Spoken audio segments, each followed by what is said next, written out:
Hello, hello, hello. Happy, what's today? End of July. Whoa, Faye, you're totally right.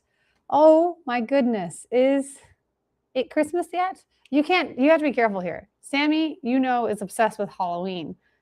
You can't skip Halloween before having the Christmas decorations out. So, hello, everyone. Hi, Irish. Hi, Maui.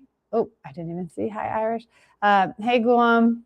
Hey, Bay. Hey, Kevin. Super excited to have you all here. If you are new to this and not on my team, hello and welcome. Oh, you know what I forgot to do? Turn it on Instagram. I will hit go live. Excited for everyone that is joining from the team because you're somewhat required to join. And for anyone else that's jumping in as a fly in the wall, welcome, welcome. These are our weekly webinars where we try to give everyone else a chance to be fly on the walls as I do training with my team. These are 100% informal, but set to be informative. Hello, Rob. Welcome. Glad you could join us as well. We're going to be talking about my favorite subject, which is Facebook ads, meta ads, Instagram ads, whatever you want to call it. I don't care. What we don't want to call it is broken. And in our 5 Horsemen of the Adpocalypse strategy, we're going to be talking about this today. We've been doing this quite a lot, doing this for like nearly 8 months now. We go live every Friday, 3 p.m. Eastern, nearly every Friday. Because there's a few times that travel puts me into locations where I can't. Today, I'm connecting with you from San Jose. So hello from California, where I'm wearing a sweatshirt because it's cold. It is 77 degrees, and that is chilly for someone who is in Florida too often. Anyways, on the 5 Horsemen, what we talk about is my approach to running meta ads and leveraging not just the things that are set up behind Andromeda, Gem, and Lattice, but also with ad sequencing and personalized ranking so that we can take advantage of the AI, the programmatic AI behind the ads retrieval engine and build better marketing funnels so that we have more effective advertising campaigns inside of our social media environments. What we're talking about with the 5 Horsemen of the Adpocalypse, shout out to Bob Heiler who helped us make that name. Oh my gosh, hello, Janik. Woohoo! Excited to see you online as well. With the 5 Horsemen, my approach to social media advertising, because you can do this on LinkedIn, you can do this on TikTok, you can do this on Snap. This isn't exclusive to Meta, but Meta is the environment of which we play, and I'll be doing some shared screen moments so that we can show you a bit more of when I'm talking about sales objective, what are the technical pieces, because I know a lot of the times, both in my mastermind and other ones that I coach in, which buttons to push becomes super confusing. But the purpose of it is most people are just doing one main advertising campaign where they're selling their product or service. And I get that. That's the whole purpose of what all of our marketing budget goes into. But the way the systems are set up is if you are asking just for the purchase or just for the book call or just for the end result that you're trying to achieve, it's like you're asking for an ONS from the social media platform. And the reality is these platforms want you to court them. They want you to marry your prospects so that then you get access to their 401k and lifetime budgets. When you're just doing this ONS type of situation, you're like, hey, come buy from me once. Let me not establish myself as a true brand that you can create loyalty with and repeat purchases. So contrary to what I find mostly available in the marketplace is, hey, put all your money behind a purchase campaign. Hey, put all your money behind a booked call campaign, which I get it. That's the safer way to do it. But the reality is it's actually more cost effective. So these, what I call 5 Horsemen of the Adpocalypse, is my way of saying any social media campaign that you're running, you should have at least 5 different campaigns. I was like, oh, hey, I've got Colombia in the house. Sorry, I got really excited. If you're looking for horseback riding tours, Natal's Travel, 1000%, 11 out of 11 recommend. So the 5 different campaigns, I think, is true for nearly every budget. It's imperative at the high end spend, so you're spending over $200,000 a month, and it's incredibly recommended for anyone at the lower spend, as long as you have at least $1,000 a month. When you are less than $1,000 a month on your social media ad spend, maybe you're not doing all 5, you're doing 3. But the purpose is you're not putting all your budget into one campaign because you are not going to have enough ad spend to support a scalable operation if you're demanding for that ONS situation. Just give me a purchase, just give me a book call. The Five Horsemen is set up as such where we have our 2 hero campaigns. So if we are doing e-com purchases, and then our secondary one, which would be lead generation, right? You're trying to grow your subscriber list, you're giving them a discount offer, whatever you have in your welcome series.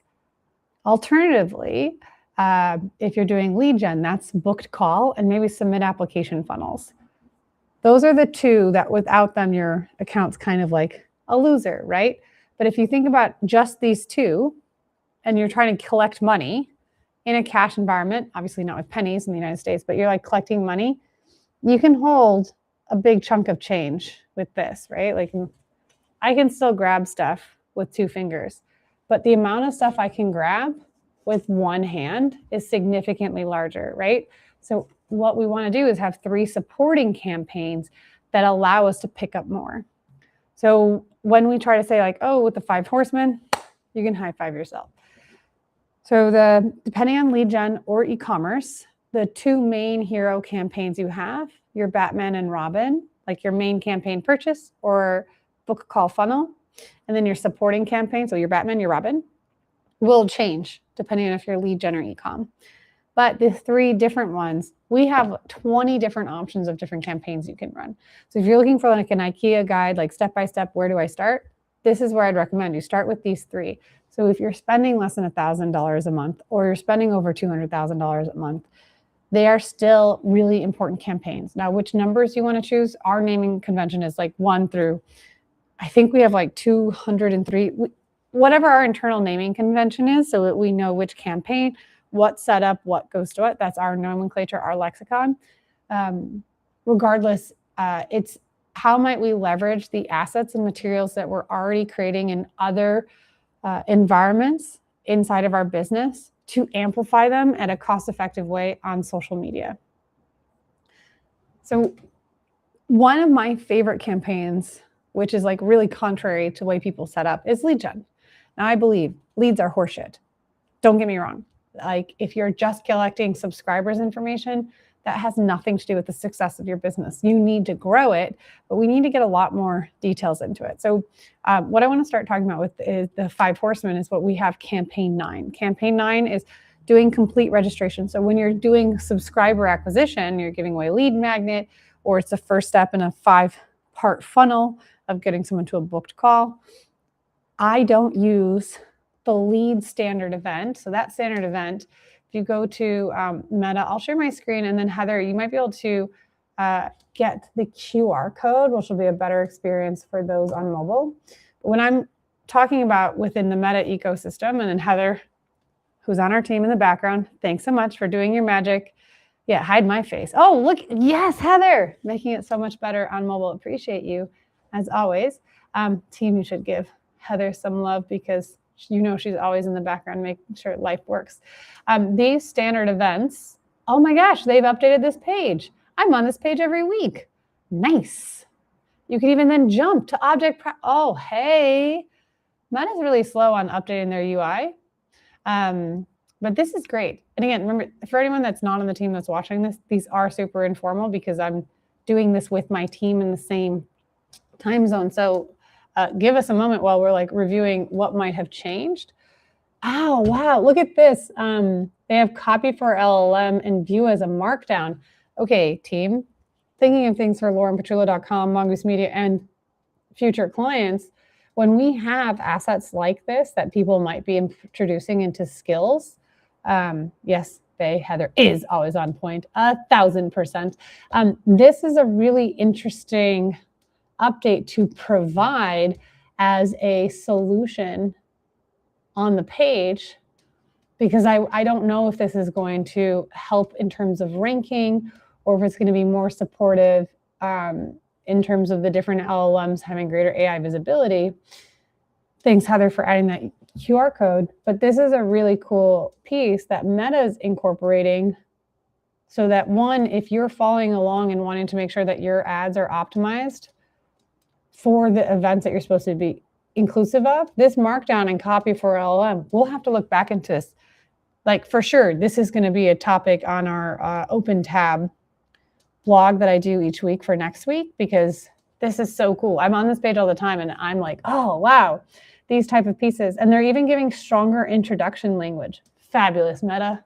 July 16th, you did this. No, okay, I was like, this is not true. Updated July 16th, 2024. I was like, fake news. Because you can check the webinar I did on Tuesday where I was on this page, and this is not what it looked like. Anyway, looking into it, how they're explaining it, the standard events have support parameters with objects. In terms of like the graduation level of how much information you know of what's tracking, most people will have a page view event across their entire website. The standard events, if like page view is kindergarten, standard events is like 7th grade, the object properties is like graduating high school. And then there's even further advanced stuff, which is like getting a PhD. But at that point, you better be working at an agency because you, as an individual business owner, do not need to know how to do all that stuff. But these 17 standard events allow us to tell Meta in a standard environment what the user behavior is on our websites. That behavior greater informs the algorithm behind the ad retrieval process of who's a better fit for your audience. So by not including standard events, which showcase important data points of who is a better end user, what you're actually doing is optimizing for average data. And what happens when you optimize for average data? You get average results. Who wants to get average results on an expensive budget? Hard pass. Kim is in the house. Oh my gosh. Hello, Kim. So excited. Welcome from Chicago. Okay, so in these standard event pieces, things that have changed, like I use complete registration. I'm just gonna scroll down here in lieu of what most people do for leads. So when you look at lead, I can do this. It's when a sign up is completed and a person clicks on pricing. Okay, a lead is when a sign up is completed and the example they show is a person is clicking on pricing. You have the opportunity to add currency and value if you want, but you use the standard event lead. When we go to the complete registration definition, it's when a registration form is completed, a person submits a completed subscription or sign up form. And then again, currency and value are optional additional object properties. But where I'm going to go back down into that like more high school level is under complete registration, we have this opportunity of status. It's only used with complete registration, and it's a Boolean, which thanks to Heather is showing us what that is. I was like, oh, Nick, welcome. Hope you're doing well. I was like, I'm at Renato's place right now, so I'm making him say hi to you from behind. When you have these additional features, I use it as a way to say a complete registration is a subscriber, a lead is an actual lead. So what do I mean by that? Is someone who's a subscriber to my business is someone who's raised their hand and is interested in what I have to say. Someone who's a lead is someone that is not only interested in what I have to say, but is interested in what I have to sell. When you conflate the two, this is where your marketing and sales is always going to have conflict. Someone who's interested in what you have to say and someone who's interested in what you have to sell are completely two different people. One person needs to be nurtured, one person needs to be followed up with. If you start blending all of your subscribers and all of your leads together, you're optimizing for a lot more of trash, tire kickers, or your competitors get into your ecosystem. So when you're running social media ads, specifically with Meta, I use a complete registration standard event because then you can affix to it a status, which will then send you a hierarchy of data. Now, the other piece I want to point out too, as it relates to the lead is, let me see if it'll let me zoom in. Thanks, Webinar Jam. With lead, what I want to point out is it's when a person, when a sign up is completed and a person clicks on pricing. Again, going back to that language of a lead is someone who's interested in what you have to sell. Someone who's just signing up because they're like, oh, let me look at these listings. Hey, let me look at what recipes you might have on your website. That doesn't mean they're interested in the product or your services that you're providing. But when they're checking a pricing page, that shows indication of a higher propensity to buy. So when we're looking at people who have a higher propensity to purchase and we neglect to send that data back into Meta or whatever ecosystem you're running ads on, you're allowing yourself to pay more. Thus, I'm going to show you inside of Meta how I like doing a setup for a complete registration event going after leads, but they're really opt-ins, because then we have additional details from audience definitions that if you're running Meta ads and you're just doing a leads campaign as your objective, you're completely missing out on. And where that comes in, whether you're like Kim and presenting to clients or you're the brand owner yourself, if you're not looking at how Meta is distributing your ad visibility in front of your existing customers, engaged audience, and new, you don't have a predictable path of understanding whether or not your offer is resonating with new customers. The way you grow your business or the way you make more money is, right, you acquire new customers, or you get more money from the same customers, or you cut your costs. But in this, like if you keep going after the same retargeting customers, there's only so many times they can buy a house, or they can buy a car from you, or they can buy a mattress, right? Unless they own a hotel, likelihood of them repeat purchases on mattress is much higher every 7 years, not every 7 minutes. So it's really important data that you can only get with the sales objective, and that sales objective in Meta is not available at the lead event. So again, the contrary thing that I don't really see people in the space or anyone that I've had, like I've gotten to connect with on podcasts, connect in masterminds, they're not doing it this way. I'm doing it this way. And this has worked really well for us and our clients. Hello, Alina, welcome, welcome. That I hope that is helpful for all of you. So I'm going to actually share my screen now, switch gears to be inside of Meta Ads Manager, because I want to show you what arguably to me is the most important horseman, unless you're e-commerce and you're doing purchases. But if you're doing any type of lead generation, this is where it starts. And so for the team, like you're in behind, like you see me talking about this all the time. And when we get into the details, I am just going to like be hyper specific and like do a walkthrough. I can't control when Meta changes it, them changing this standard event. I mean, they change stuff all the time. On the business docs, rarely. So that's why it was like, oh my gosh, this is so exciting. But anyways, if you're setting up your campaigns, whether it's the first time or the 100th time, the way that I do it is you can see these campaign objectives. There's leads here, and then there's also sales.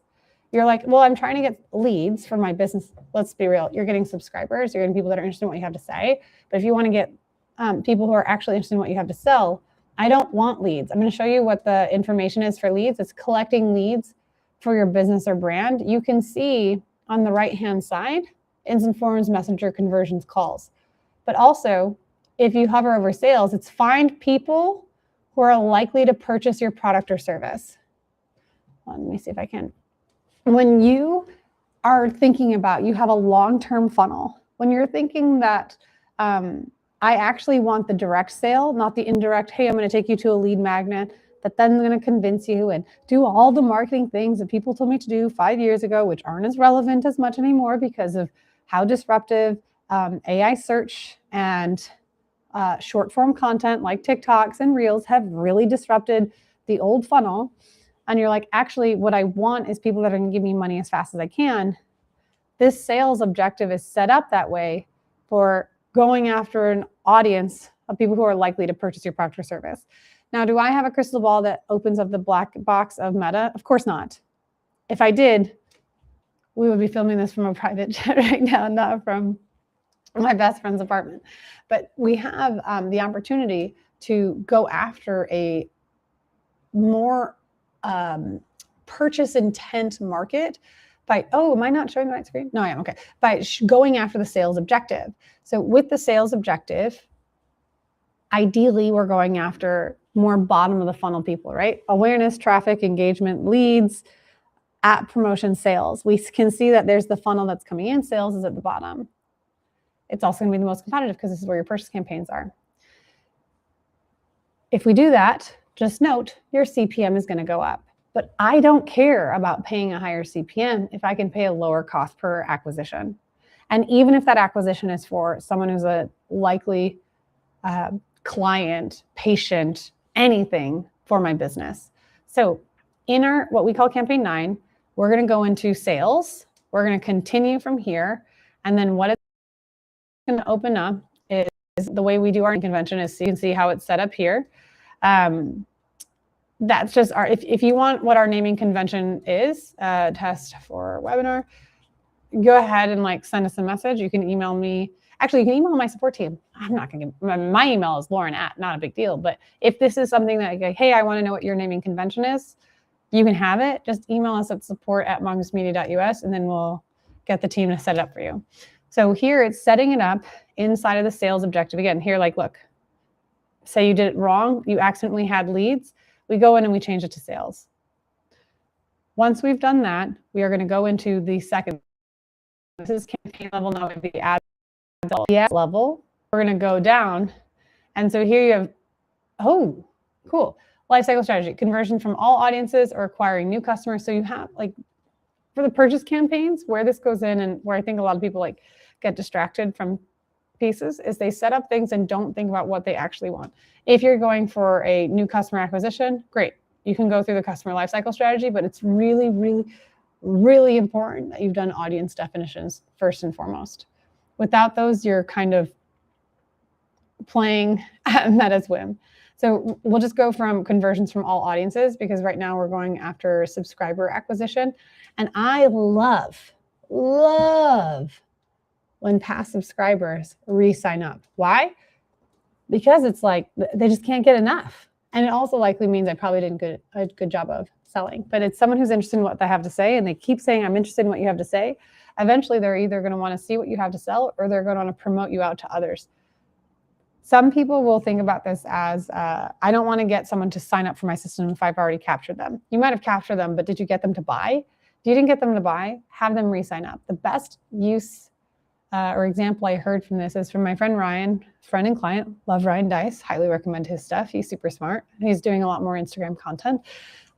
But he has said, why do you want to go after your existing customer? Is because you need to date your wife. You can get married, and anyone who has ever been married or plans on getting married knows that as soon as you get married, it doesn't mean all of a sudden now you don't have to date that wife or that partner. You still need to continue to develop a relationship with them. And so that's where I like getting conversions from all audiences when we're doing subscriber acquisition campaigns.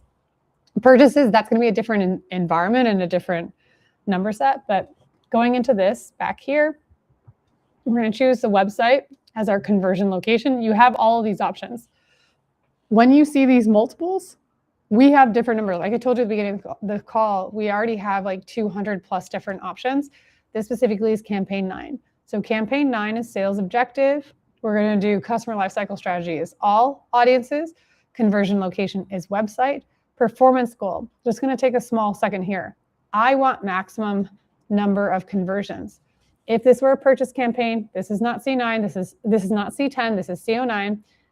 I can tell you if you have a large SKU store, what's working in 2026. So say for the e-commerce folks that are like less interested in some of these items at the moment, and hello Sue, welcome.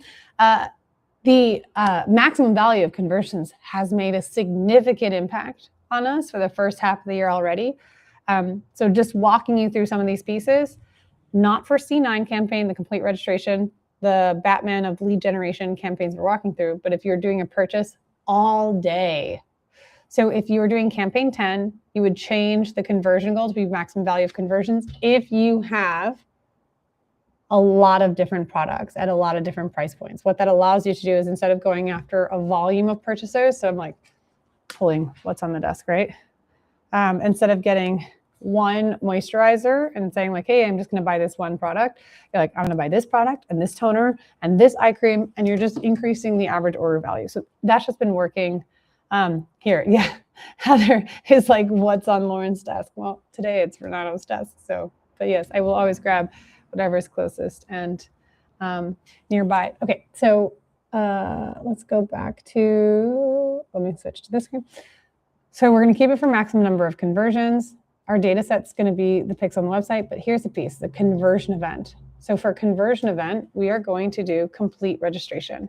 So when you have complete registration, love that like right now, for whatever reason, it's acting up because, you know, informal and is live. But pretend we don't have these event pixels for this firing thing. I was like, Heather, add that to the thing with Irish and we'll figure out later. Scrolling down a bit further, the other pieces that are on here aren't going to be as big of a deal. But what I like us to do, if we are doing subscriber acquisition, I don't see people talking about this enough. This attribution settings, I don't want anyone that's a one-day view through. I want only one-day click and one-day engage through. So what does this mean? When we're setting up a subscriber acquisition campaign and you allow someone to take credit for 7 days, if yours is free and someone has to take 7 days to figure out whether or not they want to join this webinar, whether or not they want to download this lead magnet, whether they want to get 10% discount code. If you have to take that long to figure it out, oh my gosh, I don't need to take that long to figure out that you're not a good fit. And when you optimize in the attribution settings, you're telling Meta, I'm okay with someone taking up to 7 days to get credit. I'm not trying to do this. If this is a subscriber acquisition and you're doing something to get people's name, phone, and email, I like doing one-day click, one-day engage through. I don't want to do a view through because that's what where Meta's going to take extra credit that they don't need to. You can always open it up and you can see, hey, where are those conversion events coming from? So you can always open it up as far as 28 days.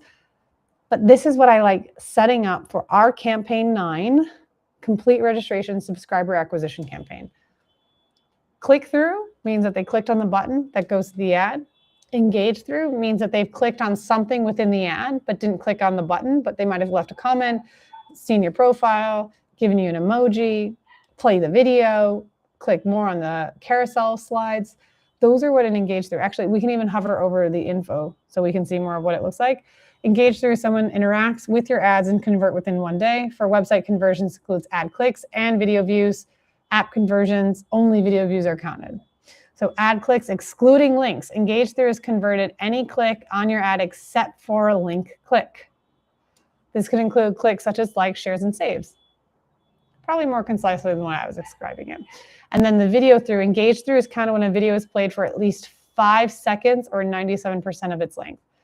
Engage through is, did they engage with enough of your ad without clicking on the button to signify that your ad actually had incremental lift on deciding whether or not they made a purchase. Now you have within 1 day. So I'm going to check on what Irish is saying. So even if the numbers are worse, but the signaling back to Meta is better. Oh, so Irish, you're asking about the number. When you say the numbers are worse, if I wanted to inflate my numbers as an agency owner or wanted to make it look better, I would make the click through 7 days because I'm going to be able to take credit for everything. But by choosing it to be 1 day, in theory, my number should be smaller because I'm excluding credit that Meta shouldn't be getting to begin with, especially in a free campaign setup. If you, so while you're saying, even if the numbers are worth, the signaling back to Meta is better, long-term, absolutely, because Meta needs to hit a certain number of conversion events in a 7-day period in order for it to get out of learning phase and optimize. So I don't want to send them inflated data because if I'm sending them inflated data that says, hey, count everyone within a 7-day click, they already have that information because you have your events happening on the website. So they already know who's buying, whether or not they came from an ad. But I'm telling the campaign, only take credit for people that have a 1-day click. I'll include an engage through for Meta to get credit. Should they get full credit? No, I think they should have a better system for incremental credit so that you can do like within Google, you can have not a full conversion, but a partial, so that if someone does watch more than 5 seconds of a video, I don't want to give them 100% credit for the sale, but I'd give them like 30%. And I wish, dear Meta Genie, if I could make a wish on my lamp. Oh man, if I was at home, I'd have the lamp from Coles and Oak. Dang. Okay, anyways, in my thankful cup, my wish would be is you could assign incremental purchase amounts based on the type of engage through. So I could say that if I have someone that watched 5 seconds of the video, I'm okay with giving a 25% credit. Yes, Irish, I wish I could do it. Now, there is inside of Meta incremental reporting, but it's something that they're working on and it's not as robust as Google's is. Even though I'm certain they have that information available to them, it's not available to us, as far as I know. I can't say I'm the end-all, be-all person, but I'm in the accounts a lot and sharing just informally what I know to be true. I'm super okay with being corrected. And if someone else is experiencing or seeing that information, like share with the audience. I'm sharing as transparently as I can by showing you what I'm teaching my team. So they are here, and if it's helpful for you, amazing. If it's something that you're experiencing different, like challenge me. This is a space where by the time something gets printed in a textbook, it's already too late. And my goal with these calls and making them more open is that collectively we can all get better and share what's working, because there's so much opportunity. There's no scarcity type of situation. And the way I learn best is through peer-to-peer advisement. And I'm lucky for the masterminds I'm a part of and the calls that I get to connect on, because I'm seeing hundreds of accounts on a weekly basis so that I can blend all that information together for an experienced opinion. Okay, so hopefully that makes sense of the attribution settings. And we're essentially going through almost everything that needs to be doing for setting up for what I believe is one of the most important campaigns anyone should start with. Because you're trying to grow your audience. And if you don't have a solid offer yet, at least get people proved you have the right offer, product, market fit. And if you can grow your email list, or you can grow a list that your team can work, this is how I would start. Okay, other items, just to show you what these pieces are. When we have the conversion account, so you have all conversions and first conversions, this is again a different situation. I am going to count all conversions. You can do a breakdown inside of the campaigns once the stuff is live if you want to isolate first conversion only. I don't want to break this up in my campaign setup, because you can see that in the reporting. Just as you can expand the 28-day window, I am not trying to tell Meta, you have to fit in this size 0 dress.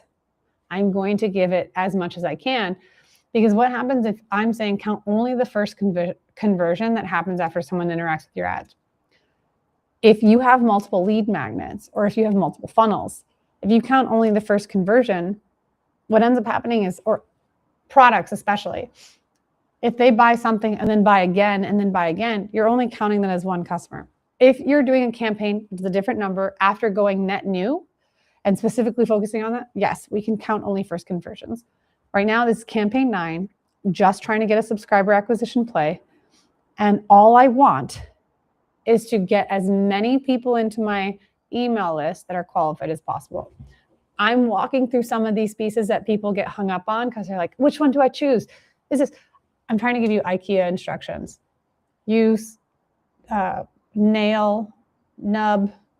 Oh man, my Home Depot language is, my lexicon is showing it's minimal at best. But I love building IKEA furniture. But if you use this part and this hole and yeah, exactly, thank you, Heather. There's just too many different options. And I want us to eliminate decision fatigue. So I'll explain to what they are. And at the end of the day, like, I'm not your mother. I'm not going to hold your hand. Unless you're my team, you have to follow my directions because I pay you. Or challenge me, test it, and show me that I'm wrong. That's super welcome. But if you're doing this for yourself and you're a fly on the wall, like, you're welcome to do it. I'm just sharing why I don't do it. So in the conversion event, the first conversions, if you have multiple ways that they can sign up for Mongoose Media and laurenpetrullo.com, we do this webinar almost every Friday. We do email marketing, Facebook ads, meta ads, which is what we're doing today, reporting, what else do we have? Pipeline and conversion tracking, plus one more that's creative. Sorry, Bay, your favorite, creative diversification. So we have different webinars that you can sign up. Someone might sign up for one and be like, actually, this one sounds interesting too. Oh, and this one sounds interesting 3. So someone might have come in from a creative diversification webinar campaign and then in their journey been like, oh, I want this one too, and I want this one too. Num, num, num, num, num, num. All of this sounds delicious to my brain for consumption. I want that ad that got an individual to do multiple signups to take the credit if that's all done within a 1-day click or 1-day engagement. Another example might be, say, let's use Marine, okay? You laughed. Now you get to be the participant.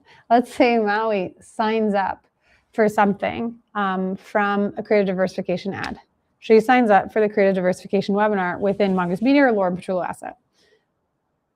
Gets the emails, And then later that day is scrolling on Instagram and then sees the Horsemen webinar. It's like, oh, that sounds really cool. I'm watching the Horsemen video. Oh, this is really cool. I leave a comment, just signed up for the creative diversification webinar. This sounds good too. She does not click on the ad to then go sign up for the Horsemen.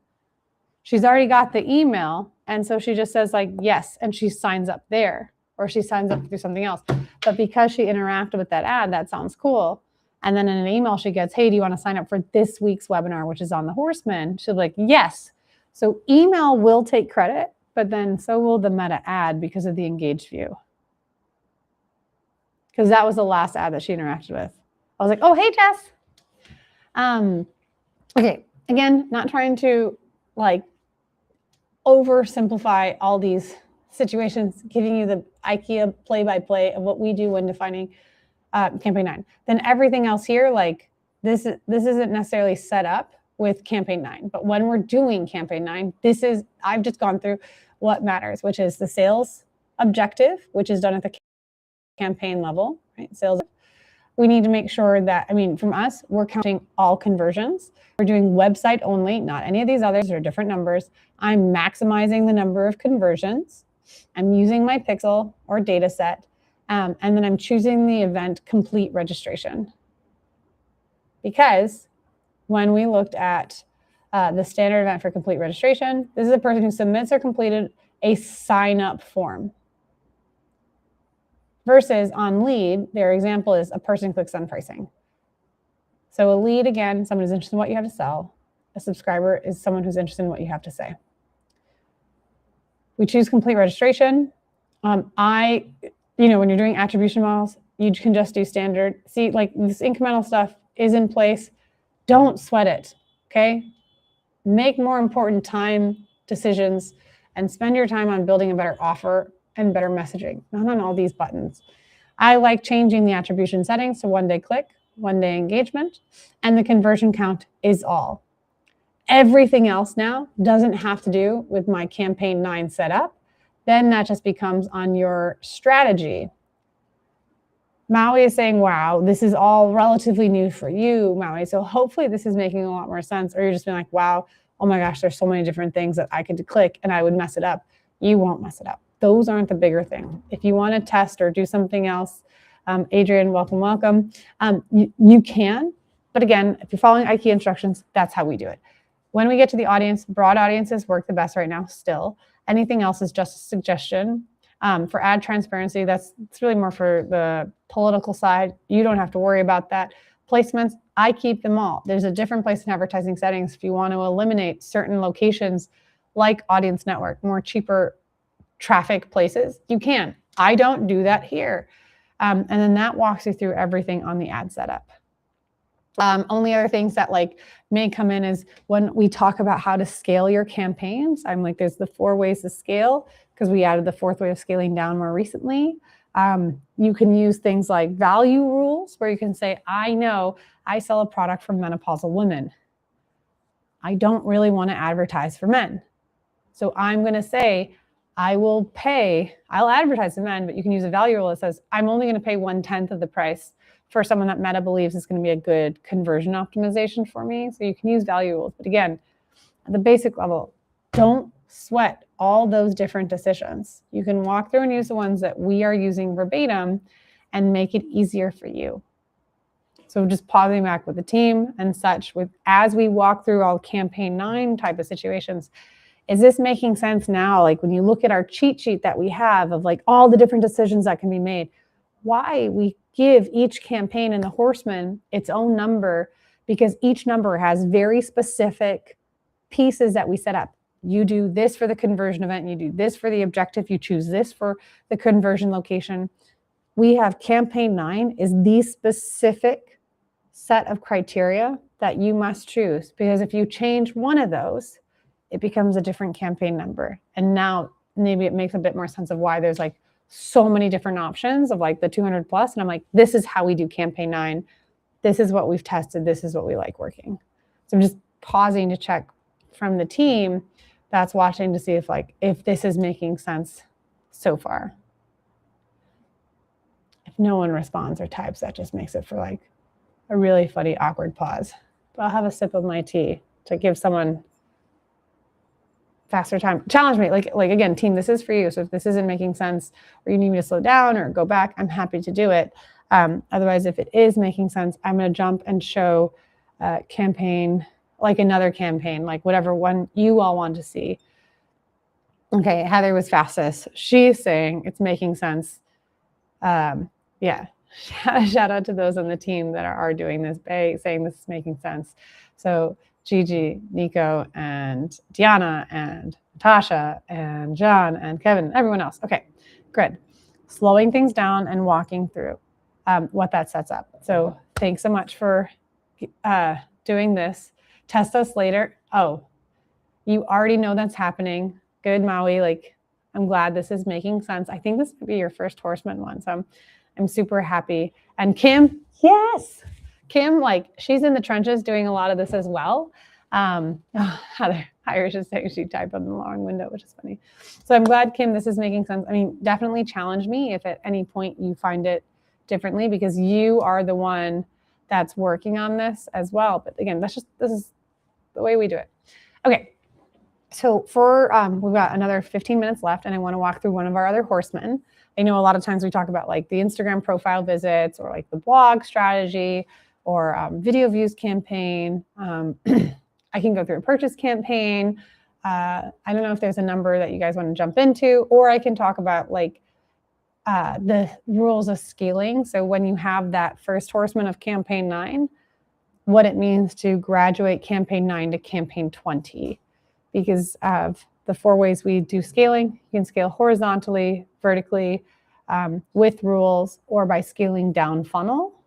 So I'm just going to take it up to anyone on the team specifically, or Kim, if there's one you're like, Lauren, explain this different thing because you're not stuck in the conversations with me daily. And just as like Heather is saying, like, test this later, she's like, you know that's going to happen, because there's some times where I'm like, oh, I taught it to you once.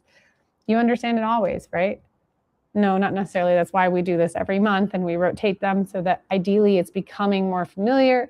And even though, like Heather, you're not in the ads environment, your role definitely consists with it and it overlaps, and you see how those pieces intersect. You have the opportunity to better understand what impacts the marketing initiatives that you're on. So if someone does have a campaign they want me to walk through, we can, but till then I'm just going to talk a bit about the scaling, because going from campaign 9 to campaign 20. Oh, Heather, you wish you had this demo earlier today. I know you're inside the HubSpot's environment. You're like, okay, now I understand why these different pieces with Cappy. Totally get it. Sorry. It's earlier for me in California. It's only noon 47. If you're saying I'm better than Google Foo. I don't know what Google Foo is. Is that like Shifu? This is an AI tool. There's so many things to keep up with AI. But my takeaway is I'm smarter than AI, which my ego will absolutely take. Teacher Heather is showing. That's funny. You're Googling ninja powers. That's fair. Okay. That's funny. Got it. So with the ruling, just on a quick piece of that. So it's not ruling, the scaling, because I don't think we talk about campaign 20 enough. When we're doing subscriber acquisition, when you're lead gen or e-commerce, say you're spending $200 a day. No, let's do 100. That's easier, okay? $100 a day. You need to get leads. Again, leads, because they're not interested in what you have to sell. They're just interested in what you have to say. But say you're trying to get leads. So, sorry, Heather, it's not everything as great as most Laurenisms. That's your Google Foo works. Don't worry. Your Heatherisms are welcome. So when we're scaling a $100 campaign a day, and let's say that we're spending $10 a lead, a subscriber, we would have to do 50. So 50 times 10 is $500. At $100 a day, you're hitting that. But let's say, because then you're spending $700 a week, which means that then you're getting 70 subscribers, assuming that's on a single ad set, because you're doing a broad ad set. But if you make that subscriber cost $20 each, $20 at $100 a day is giving you 5. 5 times 7 in a 7-day week is giving you only 35. You're not going to get out of scaling. Technically, you might be able to because of 25, and like all that depends on where your ad account and how much data set you have into it. But let's say you start at 20, and then you've optimized your funnel. The destination after your click has gotten better. You're before the click creative. You're cycling in new creative, getting it more engaged. So your costs are more efficient. So you went from 20 down to 10. And at $10 a day, you're getting 70 leads a week, which means you're outside that 50. This is great. Now you're like, okay, I want more. Do you though? Do you? What do you want more of? I don't want more leads. I actually want what's next. I want to go down funnel. But if I'm going to be lazy, what I can do is I can say, hey, I'm going to use a rule inside of Meta ecosystem. Like, actually, let me share my screen because I don't think I've shown the team anything about the rules environment. So if I'm going to go to, if I'm going to go into the rules ecosystem, you can create a new rule. Hopefully it's showing well. Heather, can you fix the pieces on the mobile side, please and thank yous? Appreciate you. So just showing back here, I go to more. I'm going to go to create a new rule. Here, what you can do is you can create automatic adjustments, create a custom rule. And you can give its name as like, Lauren is my favorite. I wouldn't recommend that you give it that name, but say it's like increase ad spend by 20% when KPI on cost per lead. CPL is cost per lead, KPI is key performance indicator. So then you can choose it on whichever ones you want, and then you can turn ad set, decrease. So say we're going to increase bid by, I'm just going to choose all ad sets, what have you, and then not on spend. But when results is less than $10, right? No, sorry, not results. I want cost per. Hold on. Oh, I can't do it because this is grayed out right now because of how it's set into this temporary one. But if I were in an actual campaign, you can make it for not result. You want it to be cost per result is less than $10. Then you can increase your bid. I like doing it continuously. No. Okay. See, every time you like make these different things, it's going to increase these pieces. Okay. Fine. We're just going to stick to daily because hopefully it'll let me take off this lifetime impressions. Great. When cost per result is less than $10, again, I'm stuck here because of where I'm at with this specific campaign. Then it's going to increase. Not my bid. Oh, man. All right, this is super fun. Let me take this out. Let me go into a past campaign. We're looking at today. Let me create a new rule. Custom rule. Okay, increase bid by 10% when CPL is sub 10. Okay, so I'm going to do one selected ad set. Okay, I don't know if that ad set is on. I'm going to increase. No. Fine. Why are you being weird to me? Okay, this is going to be annoying. Oh, dollar. No, I want to do 10%, not 100. When cost per result is less than $10, then what this is saying is, so I'll add this in, and then I'm the one who's going to get the information. Why isn't it letting me go? Oh, maximum bid. Whoa. Highest manual bid you can reach for each ad set. Okay, let's just say 40. If I create this, it just looks a little different than the last time I made this. I can go into more. I can view active rules. And so here, increase bid by 10%. I actually want it to be increase my budget, not increase bid. So there's pieces you can do into manage automated rules. But the purpose of the matter is like you can create this. And so in your environment, when you have ways you want to scale, yeah, Meta is Fridaying. Haha, that is totally true. So Bay, this is a new section for you. You have the ability to put rules, but if you're going to put rules of like scaling your budget, hey Nick, yay, welcome, welcome. When you're putting in rules for scaling your budget, Friday is end of month. Oh yes, you're right. It is so fitting. When you're putting rules to scale your budget and you're like, hey, if my cost per lead is less than $10, increase my budget by 10%. It's great. You can do that on autopilot. But you have to make sure you put a max. If my cost per lead exceeds $15, say that's your ceiling, you need to then say decrease my bid. Because otherwise what you can see is it can just increase, and you go from $100 a day to $800 a day. So that's rules, but you need to make sure you have rules in the top and the bottom. The other way you can do it is like through horizontally scaling. So if you're using a conversion budget optimization, so the campaign budget level, what you can do in a horizontal is I can clone that campaign and say that campaign was only doing $100 a day. I was getting 70 leads a week. I can clone that campaign and change it to like $1,000 a day. So I'm going to be aggressive in my budget, and it's horizontally because I'm increasing another campaign at the horizontal level, right? So I'm cloning that campaign and launching it with a more aggressive budget so that I can get more efficiencies with budget scaling. 2, and volume, because you're like, that's what I want. We talked about rules. 3, we have vertically scaling. So if you have the ad set budget, what I can do is at my one campaign, go one layer in at the ad set level, and then make a new ad set with a new budget. And then I can have $100 here, and then I do a new budget at whatever I want, $50, $100, $1,000. So you have vertically scaling, which is in the same campaign, launching a new ad set. Now make sure you have different ads. You're launching a new ad set, different ads. We don't have repeat of ads. And if you're doing it horizontally, you're relaunching the campaign. So you're essentially taking the old ads and phasing down the pre-existing budget. And then what I like the best is going down funnel. So instead of campaign 9, now we're actually building campaign 20.